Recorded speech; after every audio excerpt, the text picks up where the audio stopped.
Olá, pessoas! Saudade de vocês! E hoje estamos aqui na sede da DTI no Garden para falar de um tema que eu tenho certeza que vocês vão gostar muito, que é mulheres e liderança. Não vou falar mulheres na liderança, embora seja pertinente, porque a gente vai bem além disso nesse bate-papo. E hoje aqui no estúdio nós temos 4 mulheres incríveis. Uma é um autoelogio, porque eu sou a quarta. Leandra Souza, tudo bem? Ei, Denise, tudo bem? É um prazer enorme estar aqui falando sobre um tema que eu gosto muito. E nessa época tão especial que a gente, no mês das mulheres, a gente está falando de mulher, é super relevante falar sobre mulher na liderança e contar um pouquinho dos desafios, que envolvem o nosso dia a dia. Leandra, aqui na DTI você tem um cargo específico, porque toda vez que a gente vai colocar papéis aqui para as pessoas, a gente fica para anunciar, porque a gente é meio aversivo, a essas nomenclaturas meio engessadas. Mas assim, só para as pessoas te situarem, qual que é o seu papel hoje? Realmente, a gente não tem cargos definidos e isso é muito dinâmico aqui na DTI, Então, eu vou tentar descrever um pouco da minha rotina aqui no trabalho, Hoje, eu atuo na liderança de tribos, e como gestora de contas, O que isso envolve na prática, Envolve alguns aspectos. Por exemplo, cuidar de pessoas é um deles, Então, toda a parte... Eu estou envolvida na parte de recrutamento, direcionamento da trajetória dessas pessoas dentro da empresa, cuidando e sentindo mesmo, identificando problemas dentro do time. É claro que eu não faço sozinha, eu tenho apoio da equipe do RH dentro do time e de outras lideranças, Junto com o time também, eu atuo na formação dos squads, A tribo ela é composta por squads, e equilibrando também as habilidades das pessoas para a gente ter uma estrutura multidisciplinar, mais equilibrada. Você é uma jardineira, Sim, literalmente. É um exemplo do que é a liderança, que a gente falou já nos outros episódios, que é a liderança que habilita, que tira impedimento. Você é o encapsulamento desse conceito, pelo que eu estou entendendo. Exatamente. E um outro aspecto super importante, além de cuidar das pessoas, da tribo, é cuidar do relacionamento com o cliente. Okay. Sobre esse mesmo aspecto, É entender, porque cada cliente tem a sua especificidade, Que tipo de gestão que é adequada para aquele cliente, alinhada com a cultura daquele cliente. E o nosso objetivo principal é garantir geração de valor para o negócio do cliente. Então, é cuidar de todo esse relacionamento com o cliente, é estabelecer uma boa comunicação, é buscar métricas que mostrem a geração de valor, é envolver o marketing, que pode ajudar a alavancar os produtos e buscar novas oportunidades nos clientes. E um terceiro aspecto que eu acho bem importante é cuidar dessa estrutura da tribo como um todo, A tribo na DTI, ela é uma estrutura e a gente tem eventos que são da tribo, a gente divulga e a gente garante essa troca de conhecimento entre as tribos, Porque as tribos, elas não podem se isolar. Então, é garantir que as outras tribos, a gente consiga compartilhar com as outras tribos o que fazemos de bom e aprender o que não fazemos de tão bom. Então, assim, é cuidar desse universo. Só aí. Isso tudo, Leandro? Bem complexo. Pessoas, a gente imagina como esse tema é bem amplo, que ele vai atrair o interesse de pessoas até que vão conhecer os agilistas por meio desse episódio. Então, já vou colocar aqui os contatos, Você pode mandar perguntas, elogios, sugestões, críticas por 2 canais. O e-mail osagilistas@dtidigital.com.br. Ou, se você quiser o meio mais rápido, WhatsApp. Nós somos de BH, então é 31 996 97 7104. 31 996 97 7104. Por quê?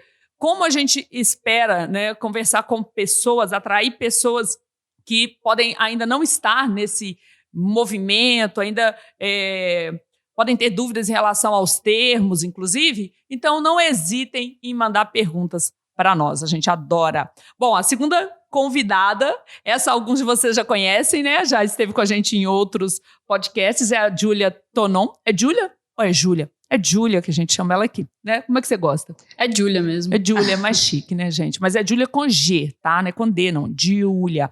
Bom, Júlia, fala um pouquinho para quem ainda não te conhece. Olá, pessoal. Meu nome é Júlia, eu tô aqui de volta no podcast. Já gravei alguns episódios aí no início do podcast com o pessoal. Hoje na DTI eu atuo na gestão do marketing da DTI. É uma área que se desenvolveu, cresceu muito ao longo dos 2 últimos anos. E hoje, assim, né, se tiver alguma função mais específica para mim, seria de head de marketing. Mas a minha função hoje, eu acho que casa muito com o que a Leandra estava falando sobre cuidar de pessoas. Assim, a gente vai chegando num tamanho de equipe, numa complexidade de equipe, que hoje tem 25 pessoas dentro do marketing, que minha função não é mais técnica, não é mais operação. Minha função é fazer com que essas pessoas todas se desenvolvam bem. E assim, como a gente tem um time muito multidisciplinar, nós temos muitos designers, muitos videomakers, temos publicitários também, temos até biólogos no meio disso, assim, claro que não atuando exatamente como biólogos, mas assim, né? Então, são times de muitas peculiaridades que lidam com a empresa inteira. Porque dentro do marketing nós temos uma divisão de 5 squads, né? 5 times.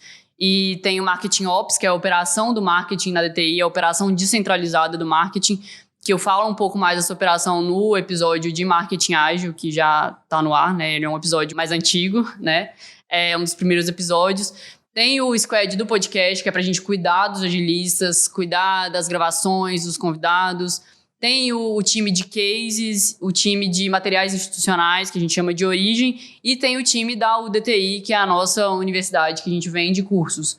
Então, são times muito diferentes entre si, com muitas peculiaridades e extremamente complexo. Então, assim, eu acho que hoje o meu grande desafio é conseguir entender essas complexidades, essas especificidades de cada um e tentar ajudá-los a se desenvolver da melhor forma possível. E isso considerando que eu tenho 25 anos, né? Então, relativamente tudo muito novo para mim também, assim. Eu acho que foi um desafio muito interessante que o Schuster, o Vinição me deu e me dão desafios novos diariamente e, assim, acho que tá dando certo, assim, até o momento, sabe? Isso é bem interessante e foi por acaso, né? A gente tem aqui no estúdio representantes de décadas. Então, a gente tem aqui década, né? De pessoas na faixa dos 20 anos, dos 30, dos 40, virando para os 50. Então, eu acho que a gente vai ficar um episódio um pouco maior, porque é muito conteúdo. E aqui, então, nós temos 2 pessoas da DTI. Eu sou uma consultora, né, externa, que já desempenhei o papel aqui de Head de Customer Experience. Vou falar um pouquinho disso depois. Mas quero apresentar, assim, a nossa outsider de hoje, a nossa convidada mega especial, que é Adriana Prates. Eu sei, gente, que a Adriana Prates, assim, é uma sumidade, uma celebridade, né, para um nicho muito específico, que é alta liderança, né? E eu vou deixar que ela mesma se apresente. Mas, talvez para muitos dos nossos ouvintes, eu acho que ela precisa se apresentar, né? Ela é uma outsider na TI, né? Então, fala um pouquinho, Dri. Pois primeiro eu quero agradecer, Denise, pelo convite, no seu nome e no nome da DTI também. Sou fundadora, então, da Dasein. A Dasein completa agora, em 2020, 25 anos. Atualmente, eu sou CEO da Dasein Executive Search, ou seja, eu tenho as funções executivas lá dentro, empresariais, cuido da expansão do negócio, tenho um papel também institucional. E um outro lado do meu trabalho, que é a parte mais técnica, eu diria assim, é o apoio que eu faço aos dirigentes dessas organizações. O foco da Dasein no recrutamento, no executive search de profissionais estratégicos. E aí a gente trabalha com segmentos bem variados. Para citar para alguns aí dos anos 90 que estavam mais atentos, a Dasein ela foi a protagonista pela contratação e implantação e fez parte de todo o processo de privatização da telefonia no Brasil. Uau, foi quando a gente iniciou com a TIM Maxitel, ali, né, ainda na Rua Espírito Santo, e os apoiamos a estar presentes em todas as regiões do Brasil. E na sequência veio a Claro, a Oi, e foi uma época que a gente trabalhou muito, inclusive, com tecnologia. Depois disso, a gente teve uma trajetória muito focada na indústria, de uma forma geral, na indústria de um modo mais tradicional. E eu vejo aqui tanto a Júlia como também a Leandra falando, né, dessa transversalidade o tempo todo, desses personogramas, dessa forma tão inventiva e tão fácil, tão sem obstáculos de fazerem as coisas acontecerem. Isso me inspira muito e eu espero que isso seja muito inspirador para os meus clientes, que é uma luta que a gente tem. A Dasein sempre foi uma empresa à frente do tempo. Desde o início, eu lembro o primeiro shortlist que a gente entregou, que é aquele grupo super selecionado para ser entrevistado, para escolher a pessoa. A gente sempre fez questão, quando era possível, de ter uma mulher, no mínimo, ali no meio. Muito e bem. em nome disso, nós temos grandes mulheres hoje, desde aquela época de 95 até os dias atuais, fazendo isso. E concluindo aí a minha apresentação, esses segmentos tradicionais, muitas vezes ainda existe sim por questões de segurança, né? Nós estamos falando de segmento de mineração, de indústrias químicas, o próprio agronegócio também. Anteriormente à Dasein, eu queria dizer também, costumo dizer que eu tenho mais tempo de trabalho que de vida, porque eu tenho uma carreira de 10 anos, nesses 10 anos eu trabalhei no agronegócio, na construção pesada, e tive a oportunidade também de atuar. Deu um branco aqui, desculpa pela idade também, estou na linha das pereias. Mas foi agronegócio, mineração e construção pesada. Sim. E aí, com essas inspirações todas, eu tive esse insight mesmo, assim, poxa, fazer algo que todo mundo já conhece e já faz, mas vamos inovar e trazer uma proposta diferente para o mercado, e esse é o desafio constante nosso. Como que a gente vai se manter a partir de agora? Como a Dasein vai atrair, por exemplo, empresas como o DTI? Nós somos relevantes do ponto de vista do serviço que a gente oferece? E eu quero trazer um pouco para vocês, para essa discussão, esses desafios que a gente vive o tempo todo e essas verdades que eu sempre questiono em mim mesma e nas pessoas que caminham comigo de alguma forma. Obrigada, gente. Nossa, para nós é uma honra, assim, eu também falando como Denise, né, de ter a Adriana aqui com a gente no estúdio, assim, para mim é um luxo, tá? Então, super agradeço em nome da DTI e esse seu protagonismo mesmo, né, de estar nesse lugar que tem que encontrar o executivo certo para aquela vaga, para aquele negócio, com o nível de sucesso, né, que a Dasein tem, e ter essa oportunidade de achar mulheres, né? A gente vai falar muito disso, né? Como é que a gente chega lá e se mantém lá, e qual que é a sua leitura? A mulher executiva, ela tem um modelo de gestão diferente, isso é mito, sabe? E que legal isso, né? De você conseguir, porque quando a gente fala em telecomunicações, ainda mais quando começou, né, a telefonia no Brasil, era o que tinha de mais avançado, né? Eu comecei também com telecom, e aí, ao mesmo tempo, você tem esse ritmo do negócio de telecom, e você tem que trabalhar com a mineração, com a siderurgia, que são outras demandas. Isso também vai ser muito legal aprender com você.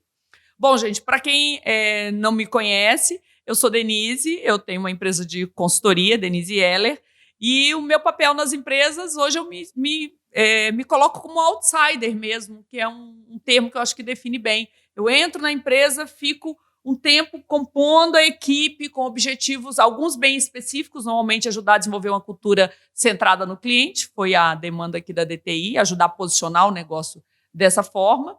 E o meu papel é tipo Greenpeace, assim, deixar de existir, né? À medida que aquele modelo mental vai sendo desenvolvido, vai diminuindo a minha participação. Normalmente aí as empresas vão tendo outras demandas, outros desafios, e eu vou me deslocando para esses lugares. Mas vai ficar mais claro à medida que a gente conversa aqui. Então, lembre-se, vocês podem mandar perguntas, mas eu queria fazer esse episódio um pouco diferente. Eu acho que a gente pode aprender muito umas com as outras. Então, uma das questões que vocês podem começar a pensar é que pergunta vocês gostariam de fazer uma para as outras, tá bom? Então, tenham 2 perguntas, vão pensando, em um dado momento eu vou falar, e aí, o que você gostaria de saber? Mas a primeira pergunta para todo mundo é, gente, realmente, em pleno 2020, ainda existem obstáculos? Vocês sentem obstáculos, desafios por serem mulheres? Se sim, me fala um exemplo. Fala, caramba, aquela hora eu senti que se eu fosse homem, seria diferente. Até para dar tempo para vocês pensarem, eu vou falar um pouquinho de uma situação que eu vivi recentemente. Eu acabei de voltar de Israel. E Israel, né, caramba, o que você pensa? Israel é hoje referência em tecnologia, inovação, né, especialmente no agro, na defesa, né, na inteligência. E eu me deparei com algo que mudou mesmo a minha forma de ver as coisas. Eu passei por 3 hotéis, e em 2 deles, um em Tel Aviv e outro em Jerusalém, eu senti uma indisposição das pessoas, dos atendentes, né, dos colaboradores do hotel, em atenderem mulheres. Então, eu estava num grupo de 20 pessoas, que era um grupo misto, e às vezes eu chegava para o café, chegava sozinha. Eu sentia um tratamento completamente diferente, uma impaciência, que eu comecei a perceber o seguinte: essa pessoa não está confortável em servir uma mulher. Então, eu me dei conta que não tinha nenhuma mulher trabalhando nesse hotel. Todos eram homens. Porque até trabalhar, foi essa a conclusão que eu tomei, né? Até trabalhar no hotel já era um privilégio masculino. E aí, o que eu me dei conta, né? Hoje, o discurso, né, o tema feminismo voltou à tona com muita força, ou neofeminismo, alguns gostam de falar assim. E aí, finalmente, eu concluí, algo que talvez seja um susto para vocês, que da importância que foi mesmo esse movimento no passado do feminismo, e eu não tinha consciência que eu estava vivendo aqui no Brasil o resultado de uma conquista. Ok, tem exagero, tem gente muito louca, muito freak, mas assim, que isso foi conquistado. Porque eu imagino que se eu voltasse a talvez 40, não sei, até menos, essa situação que eu vivi lá, talvez eu sentisse aqui. Então, gostaria agora de passar, quem quer comentar sobre isso, sobre a sua própria história, como é estar hoje. Nós temos 4 mulheres aqui em posições de liderança. Isso foi conquistado? Vocês assistiram atritos para chegar até aqui? Como foi, Leandra? Bom, eu tenho uma visão assim parecida com a que né, pelo que eu entendi, você tinha até ir a Israel, porque eu nunca fui... nunca atuei ativamente com o feminismo, e eu sempre, por uma certa fase da minha vida, eu achei que esse era um aspecto que não me incomodava, que não me interessava muito. Eu acho que é por causa das experiências que eu vivi. Com certeza, sim, né? E realmente, assim, na minha infância, eu tenho irmãos. Então, não tenho irmãos. Só irmãos. Então, eu tive que aprender a me virar com eles. Interessante. Então, eu brincava com eles, de certa forma, falava a linguagem deles. Eles são mais velhos? São mais velhos que eu. Você é caçulinha? Então, eu sempre tive facilidade de, assim, digamos, de navegar no mundo masculino. E aí, eu fiz ciência da computação, um curso que a maioria da minha turma era de homens. E eu tenho grandes amigos que, né, já tem alguns anos que eu formei, muitos, e que são meus amigos até hoje, e vim trabalhar numa empresa, Natan, né, que era uma empresa de automação, que tinha mais homens. Então, assim, eu sempre convivi muito no meio masculino e nunca percebi machismo, nenhum desconforto nesse sentido. Então, assim, por alguns momentos eu falei, gente, será que eu estou blindada disso? Será que eu aprendi a lidar com isso, né? Será que isso existe? Será que isso existe? A gente fala, gente, esse pessoal é muito mimizento. Não sabe se colocar, não é? Exatamente. A gente tem isso em comum na nossa leitura. E isso também me incomodava, porque, assim, a gente vê tantas situações em que as mulheres sofrem situações de preconceito e que não conseguem alcançar posições por serem mulheres. Então, realmente, era um pensamento que me incomodava, e eu não tinha uma definição, e ainda não tenho. Mas eu vivi uma situação há algum tempo que me mostrou uma coisa interessante. Assim.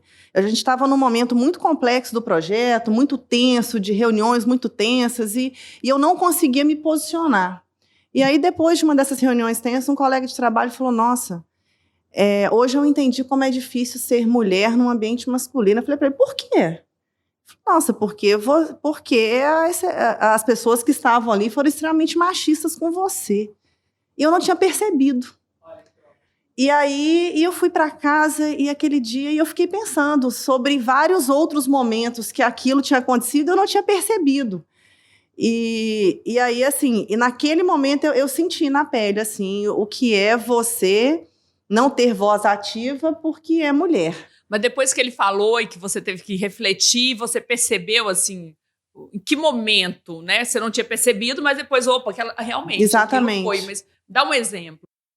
Por exemplo... Você falou da voz ativa. Da voz ativa, de você começar a falar na reunião e ser interrompido o tempo todo. É importante e a outra pessoa que estava do meu lado, do meu time, era homem, e muitas das mensagens que eu tentava transmitir naquele momento eram transmitidas pelo meu colega de trabalho, esse que me chamou depois para a gente conversar. E aí ele falou, olha... Você precisa bater na mesa, né? Eu falei, cara, mas eu não sei bater na mesa. Ele falou assim, mas é batendo na mesa que essas pessoas vão te ouvir. Porque elas não sabem conversar da forma que você conversa. E aí eu bati na mesa. Aí assim, você aprendeu a bater na mesa. E esse dia foi importante para mim, isso me marcou profundamente. E quando você fala eu bati na mesa, especificamente o que significa isso? Foi literalmente, que acontece, Foi literalmente bater na mesa. Foi literalmente bater na mesa. Sim. E isso foi importante para mim, pessoalmente, foi importante para o caminho daquele trabalho que a gente estava fazendo. Né? A partir dali, eu realmente comecei a ser ouvida. As pessoas perceberam que aquilo me incomodava. E eu não precisei falar abertamente sobre isso. A mudança de postura foi suficiente. Então, assim, esse foi um momento que me marcou muito, assim, que nesse momento eu senti um pouco do que muitas pessoas falavam sobre machismo, sobre não ter voz ativa, sobre como ser mulher pode ser diferente de ser homem em algumas situações. Interessante isso que você falou. Não, mas aí eu bati na mesa mesmo. E você hoje está nesse lugar, né? No lugar de líder, de referência, de inspiração. E hoje, qual é o seu estilo? É esse de bater na mesa? Não, literalmente não. Esse foi não uma transição. Não é. Não, eu acho que, assim... Isso me mostrou que, se for preciso... Ok. Eu vou...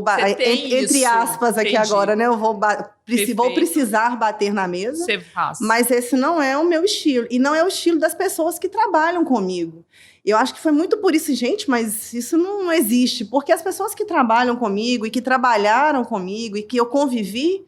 Não me apresentaram esse mundo, né? Desde a minha família, a universidade e as empresas que eu passei não me mostraram muito isso.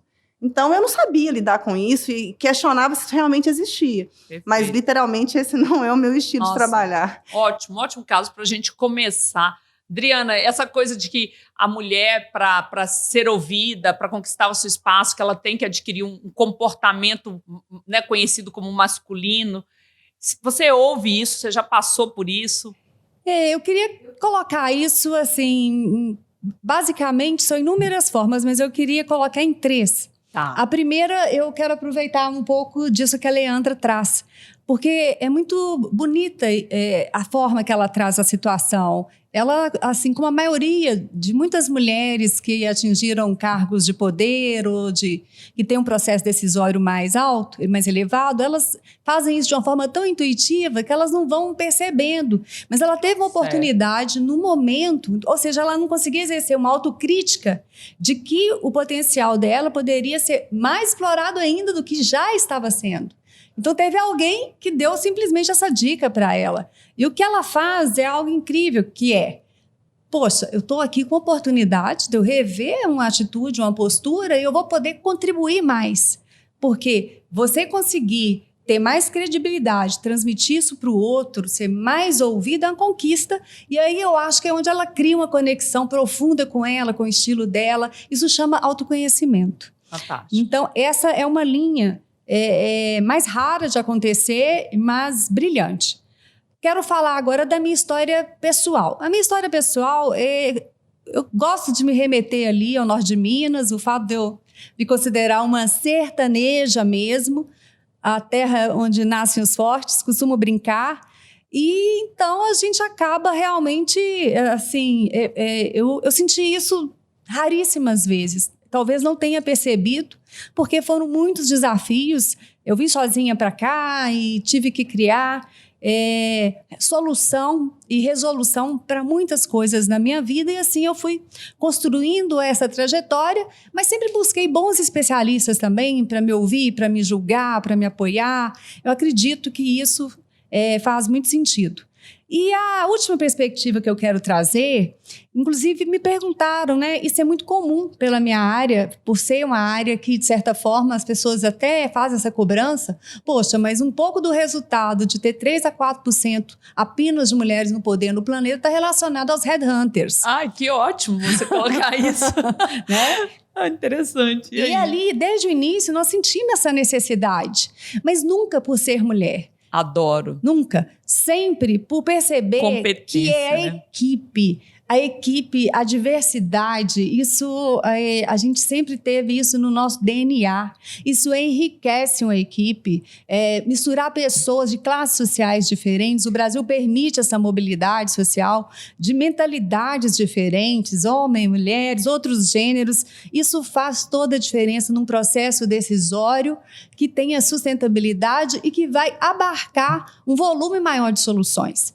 E aí, quando me questionaram sobre isso, Adriana, como que você vê essa questão, né, das mulheres não conseguem? Eu comecei a investigar, a pesquisar nos inúmeros casos que eu tinha contato, que eu atendia de uma forma ou de outra, o que aconteceu com essas mulheres. E eu me recordo que a descoberta que eu fiz há uns 15, 20 anos, foi que em um dado momento da carreira da mulher, quando ela se tornava gerente, né, aí nós estamos falando de cargos de diretoria, que é um número menor, que são esses 3%, elas atingiam os níveis gerenciais, elas acabavam a ter uma análise do custo-benefício. Coincidia com o momento que elas estavam tendo filhos, e que, de repente, isso voltou com muita força novamente, né, do casal conversar e ver qual vai ficar criando ali, cuidando da cria e qual que vai trazer, né, vai ser o provedor da casa. E eu percebi que era a própria mulher que, nesse momento, ela falava, eu quero um tempo, eu não quero crescer mais, não quero ascender uma diretoria, porque isso vai implicar de eu estar numa ponte aérea o tempo todo, eu quero ver meu filho crescer. A mulher escolhia, simplesmente assim, ela escolhia não crescer mais. Aí nós podemos dizer assim, poxa, mas isso é meio estranho, porque o que a gente entende é que as mulheres não têm oportunidade. Então, o que eu quero acrescentar é aí que entra a grande sacada que o mercado tem na última década. Por que a mulher fazia isso? Porque as empresas, elas não tinham nenhum único entendimento que elas precisavam criar um ambiente atrativo para as mulheres. Elas estavam tratando as mulheres como peso. As próprias mulheres também, né? As próprias mulheres em cargo de liderança. É isso que você está falando também? Não. De não criar as condições para que as outras... A empresa não tinha sacado que é muito bom ter mulher. Que mulher faz a diferença, que o modelo mental dela é fantástico e como que ele agrega valor, e muitas empresas aprenderam isso rapidamente, mas elas precisavam criar horário flexível, sim. Creches, de repente, no próprio... Muitos outros estímulos e incentivos para que essa mulher, quando ela chegasse naquele ponto-chave, naquele estágio produtivo da carreira executiva dela, que normalmente se dava entre 30 e 40 anos, que era também quando ela tinha os filhos, que esses filhos pudessem fazer parte do trabalho delas, ou o PET pudesse ir junto. E as empresas começaram, mesmo as tradicionais, que é o foco que a gente trabalha, e isso tem justificado em muito o fato de que as empresas hoje, abrindo esse espaço, muitas mulheres, nesse momento, elas falam, não, agora eu tenho interesse por uma carreira executiva, porque a empresa compreende, ela me apoia. Inverteu a questão. E, Adriana, por que agora, na tua opinião, né? Você está falando assim, a mulher tem um mindset incrível, realmente é diferenciado, isso não é mito, não é isso que você está dizendo. Você concorda que a mulher tem uma forma diferente de ver o mundo, de administrar, de lidar com os desafios. Mas por que agora as empresas perceberam isso? A gente está vendo um crescimento de número de mulheres como no C-level e como CEOs de empresas, né? Essa pergunta é muito importante porque a empresa não adianta falar, a empresa privada, né, por mais valor que a gente quer entregar para a sociedade, coisas boas, maravilhosas, e a empresa ela precisa de ter rentabilidade alta, elevada.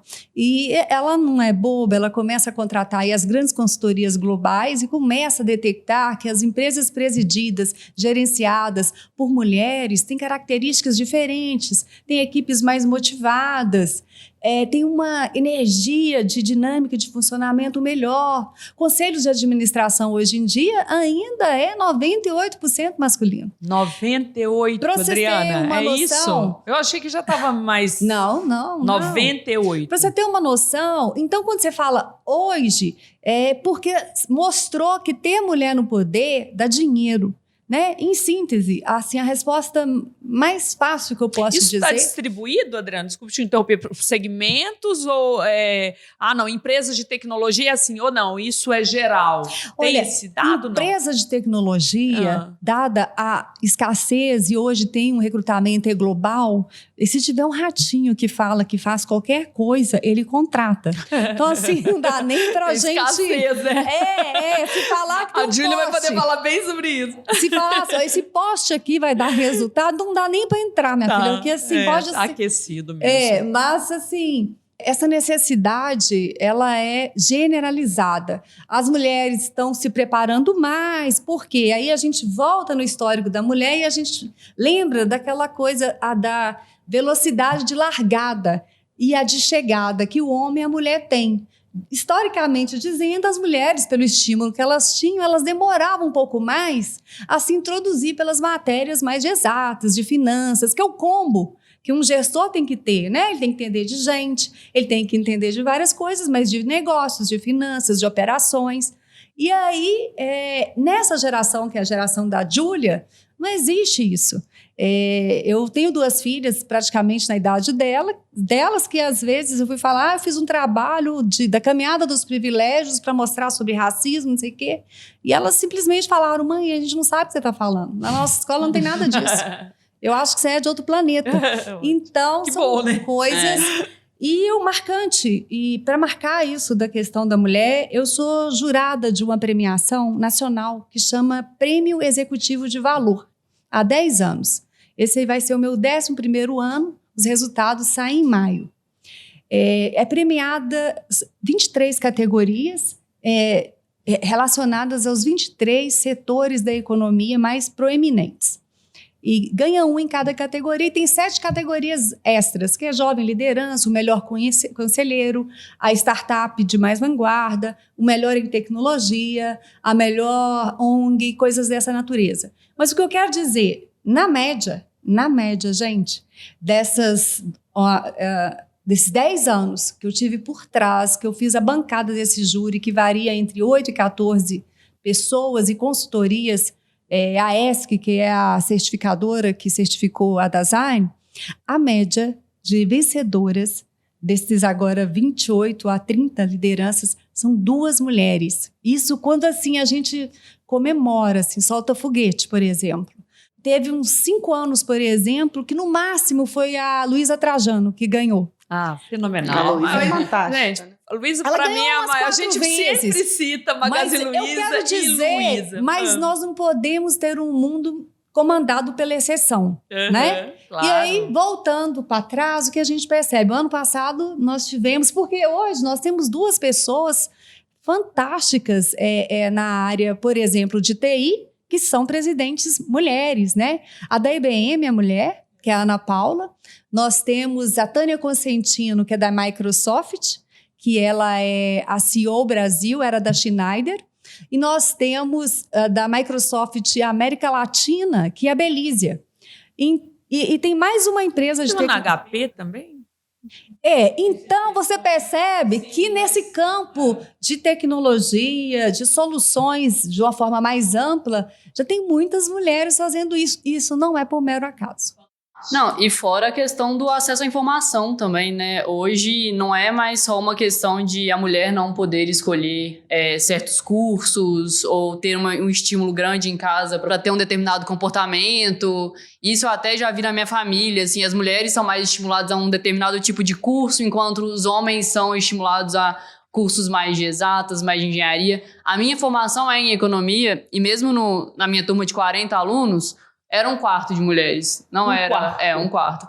25% de mulheres. Aham. E quando eu formei, devia ser menos ainda. Assim, claro que as turmas vão se misturando, algumas pessoas desistem, tanto homens quanto mulheres. Mas hoje eu enxergo que na tecnologia e nessas áreas que a gente atua, assim, a gente começa a ter um protagonismo e uma visibilidade maior, até pelos tipos de meios que a gente tem. Então, a questão da mulher, e não só da mulher na liderança, mas assim, dos diferentes tipos de mulher. Tem a mulher branca, tem a mulher negra. Então, assim...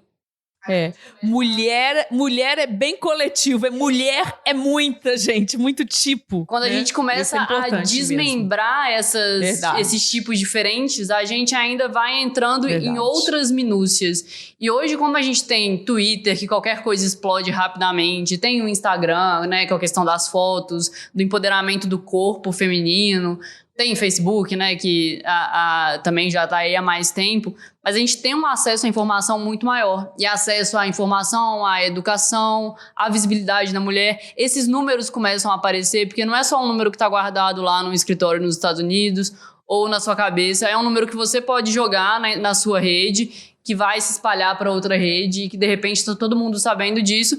E isso começa a ficar e virar um incômodo real, assim, porque as mulheres são super capazes e têm que estar naquelas posições, não só por uma questão de diversidade, mas por uma questão de representatividade também, assim.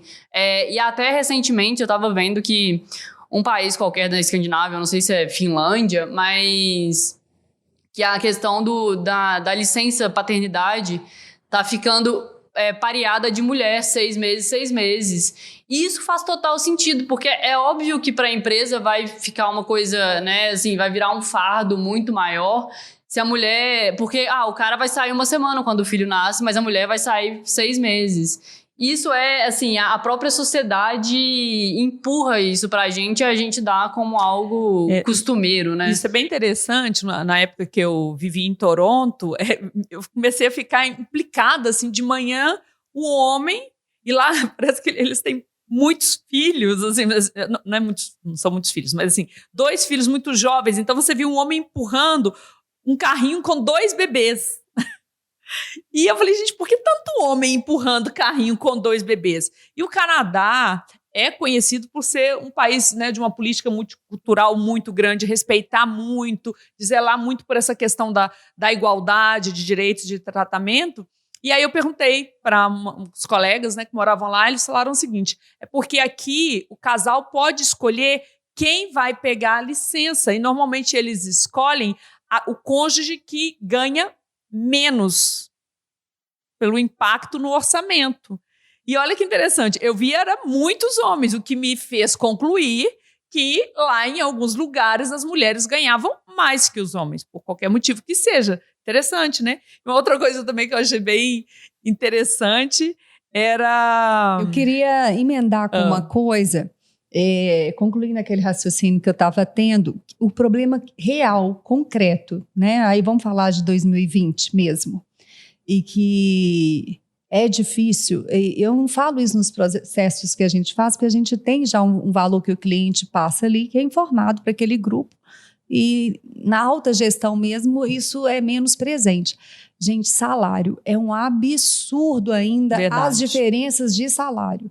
Isso aí é irritante mesmo, porque todas as empresas vão imaginar um gerente hoje está com a média, vamos colocar uma coisa bem generalizada, 20 a 30 mil. Então, eles falam que a mulher está no mesmo quadrante do homem. Aí contrata a mulher por 20 e já contrata o homem por 30. E isso são praticamente assim... Isso existe, então? Não, existe assim, praticamente 100% aceito, das empresas que eu conheço. Eu acho que a grande causa agora é a equiparação salarial. Excelente, Essa André. é a grande causa que a gente precisa bradar É a bandeira, por ela, é a bandeira. porque é irritante. Você vê a mulher entregando igual, mais, e você vê aquela executiva ali e fala, gente, é revoltante. É simples assim, é revoltante. Eu não deixo de falar isso para as pessoas que, de alguma forma, eu consigo influenciar. Excelente, e elas Adriana. conseguem mover normalmente. Os headquarters estão lá na Europa ou estão em outros países, né? As multinacionais estão aqui. Não é coisa fácil, porque lá é pior ainda, não sei o quê. Muitas vezes estão na Finlândia, mas quando vem para um país emergente, muda a regra. Muda a regra aqui. Ficaremos atentos. Isso não é legal. Vocês viram uma campanha publicitária lá? Eu não lembro qual era a marca que fizeram tipo um reality, assim. Chegava os clientes num restaurante e tinha lá os pratos e falava, ok, se você é homem, 30% mais caro. Vocês viram? Fenomenal, chamando a atenção disso. Aí o homem falava, o que é isso? 30%? Só porque eu sou homem? Qual é? Não vou pagar nunca. Aí chamava o gerente. Aí eles falavam, olha, hoje, isso é a realidade. Se você é homem, se você ganha 30% a mais porque você é homem, nada mais justo que você também pague. Aí eles, né? Vou pagar. Mas é uma forma bem... É muito legal isso aí. Exatamente. Júlia, você queria concluir? Acabei te interrompendo. Não, é porque, falando dessa questão de publicidade, recentemente teve uma marca de cerveja que lançou uma publicidade... Não em questão de valor salarial, mas... Porque geralmente cerveja é uma coisa de homem, né? Voltada, e a mulher assim, tá ali como objeto. Exatamente. Né? O tempo inteiro a gente tá vendo várias marcas que estão tentando quebrar isso, assim. E a gente sabe que é por uma questão, não necessariamente porque a marca acredita nisso, mas porque ela precisa fazer isso. Politicamente correto. Exatamente. E o comercial as pessoas chegam no bar...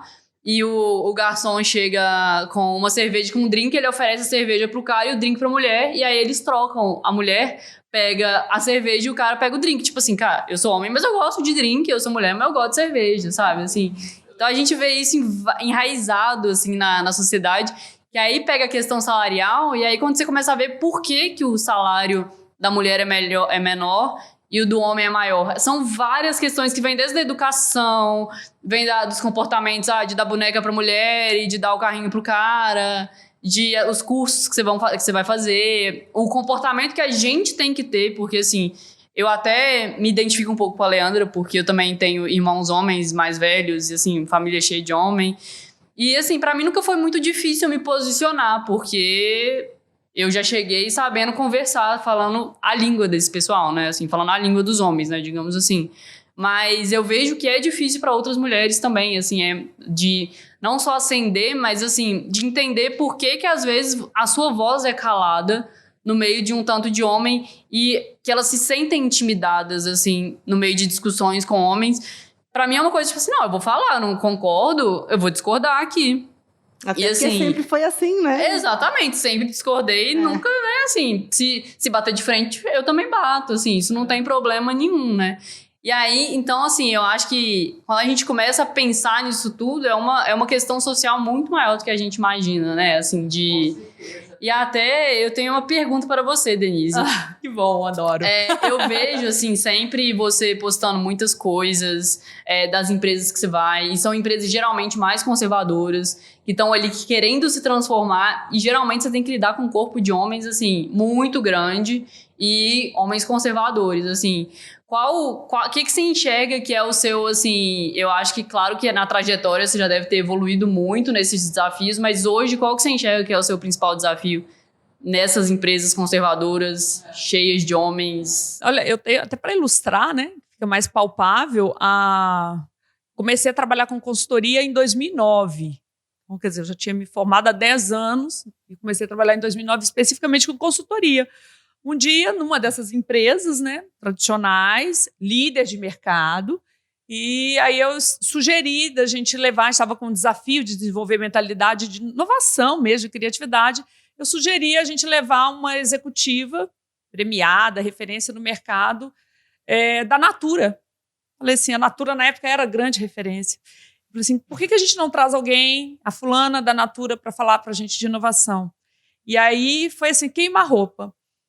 O que mulher entende de carro? O que mulher entende de carro? Isso foi há 10 anos. Hoje como isso não você saiu cabe, dessa? já se transformou. Na época eu não saí. Não, foi tão a queima-roupa que eu entendi, eu acho que eu fiz o que eu tinha que fazer mesmo, que era processar aquilo e entender onde eu estava. Que não era por aquele... Não era batendo de frente, entendeu? Eu entendi que tinha um para casa que eu tinha que fazer, de entender, de empatia, porque a gente não muda nada na força, né? A gente muda a partir do momento que você entende o que está por trás desse discurso. Onde que eu estou? Onde você está, Denise? Acorda onde você está. Não era para ter a executiva da Natura naquele momento. Agora é o contrário. Eles é que pedem, eles é que chamam. Vamos chamar Magazine Luiza, que é, né? Quando a gente fala, eu detesto o termo empoderamento. Você não empodera quem tem poder, né? Eu gosto assim, do reconhecimento e tal.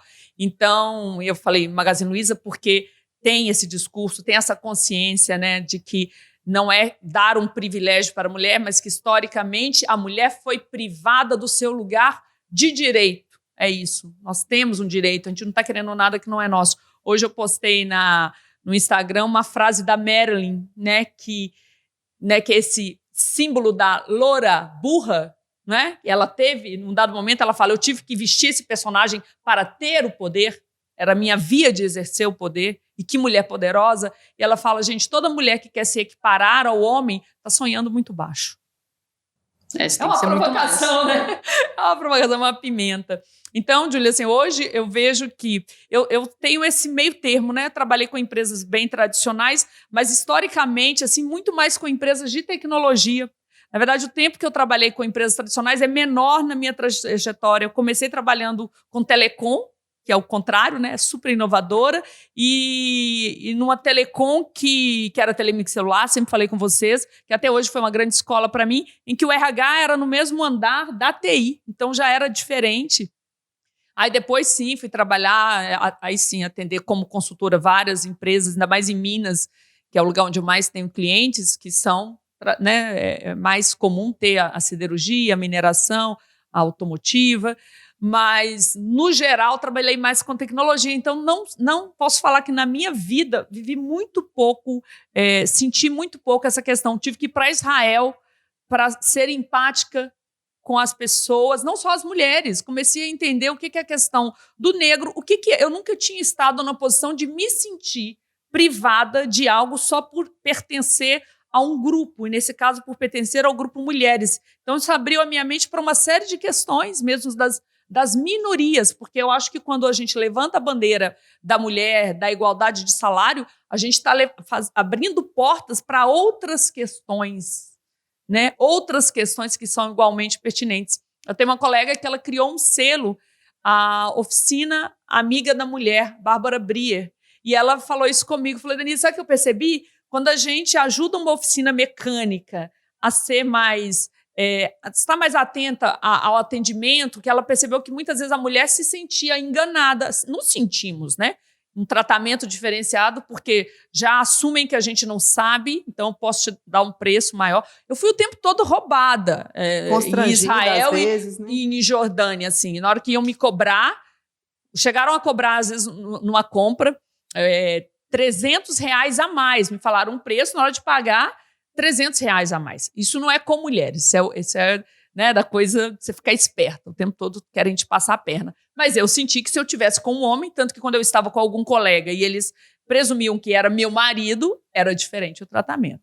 Mas aí, nesse caso da minha amiga, ela falou o seguinte, olha, eu percebi que quando a gente ajuda uma oficina mecânica a ser amiga da mulher, ela passa a ser amiga do idoso, amiga do pet, amiga do LGBTQI lá, né, desse universo. E então é importante nós entendermos que é uma causa muito maior.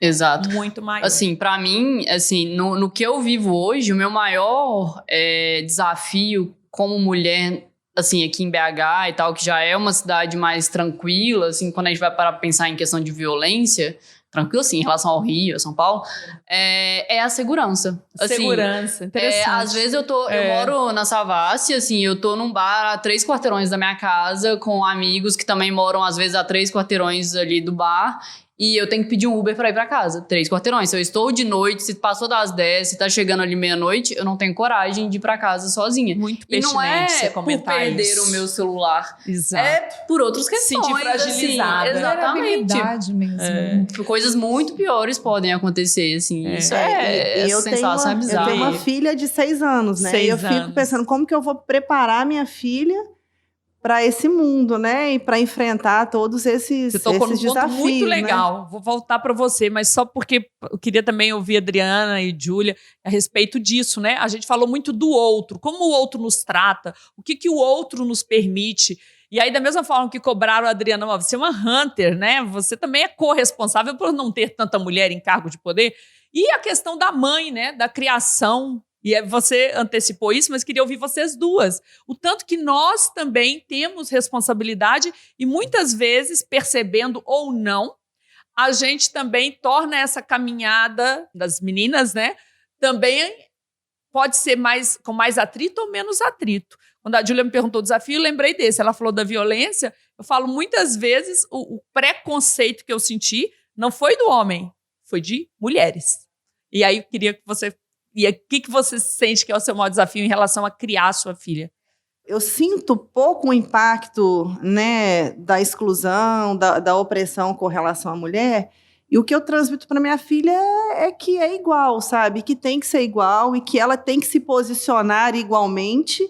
E ela não pode permitir que as pessoas, nenhuma amiguinha, nenhum amiguinho seja excluído de uma brincadeira ou de uma atividade por nada, ou porque é menino, ou porque é menina, ou porque é negro, ou porque mora numa comunidade de risco, por nada disso, assim, é mostrar para ela que as pessoas têm que ser tratadas de forma igual, independente de onde vem. E eu completaria aí que a diversidade é força. No mundo VUCA, num mundo tão complexo, diversidade é força. Esse é um outro ponto que eu queria complementar, fazendo um gancho com o que a Adriana falou, que eu achei super interessante, quando ela falou assim, né, que as mulheres, quando elas alcançam cargos de gerência, isso casa com o momento da maternidade, né? Hoje, por exemplo, se esse modelo não tivesse mudado nos últimos anos e o meu marido, a gente não pudesse compartilhar as atividades da rotina da nossa filha, eu não poderia trabalhar, né? Então, assim, hoje a gente realmente divide tudo. Então, às vezes, eu preciso abrir mão de uma reunião, às vezes ele precisa abrir mão de uma reunião dele, porque minha filha está com febre, alguma coisa.